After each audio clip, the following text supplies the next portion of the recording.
दीर्घमायु स्मृतिम, दीर्घ आयु देने वाला, स्मृति, मेधा। स्मृति क्या है? स्मरण शक्ति। मेधा क्या है? धारणा शक्ति। आरोग्य, तरुण वय, तारुण्य, तारुण्य के जो लक्षण है वो टिका के रखना। प्रभा, प्रभा का वर्णन इंद्रिय स्थान में हो चुका है, एक आभा जो होती है, एक ग्लो जिसको कह सकते हैं। वर्ण, आवाज और वर्ण की क्वालिटी। स्वर, औदार्य, औदार्य का अर्थ उदारता ऐसा नहीं है, तो जो एक मानसिक क्या कहते हैं उसको, अवस्था होती है, उसको औदार्य ऐसा कहते हैं। यहाँ पे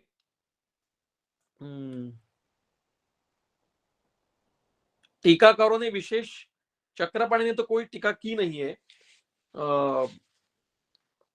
ये जो चरकोपस्कार टीका है, वहां पे औदार्य का अर्थ उदारता, उत्कर्ष, ऐसा दो अर्थ दिए हैं। मतलब उदारता भी है और उत्कर्ष, ऐसा भी अर्थ उन्होंने टीका में दिया है। चरक विवृति में भी कुछ नहीं है और गंगाधर में भी नहीं है। तो रसायन से क्या होता है, औषधि से, कि एक मानसिक एक उदारता भी उस व्यक्ति में आ जाती है, क्योंकि जब बल बढ़ता है, शरीर का सारे ये गुण मिलते हैं, तो उसका मन भी प्रसन्न हो जाता है। और देह इंद्रिय बलम परम, देह का भी बल और इंद्रियों का भी बल, श्रेष्ठ बल प्राप्त होता है।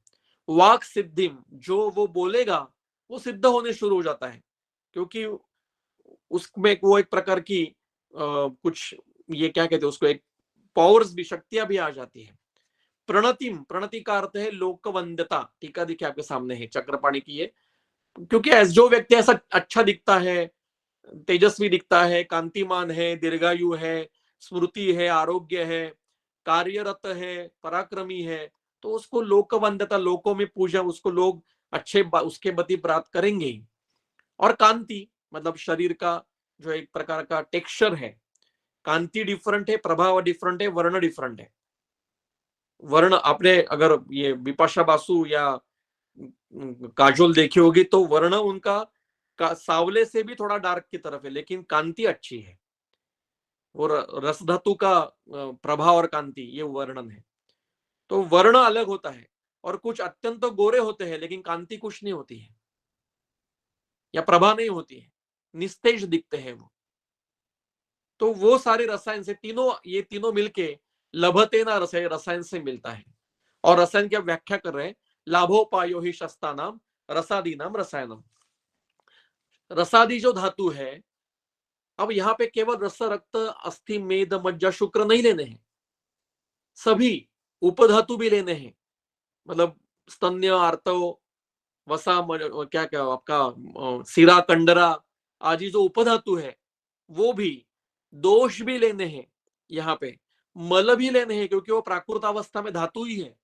और जो ग्रंथों में वर्णन नहीं है, ऐसे अनुक्त, मतलब विटामिन, मिनरल्स, क्या क्या क्या कैल्शियम आदि, या hormones, bile, CSF, amniotic fluid, ये सारे जो भी शरीर के धातु घटक है, ये शरीर को टिका के रखते हैं।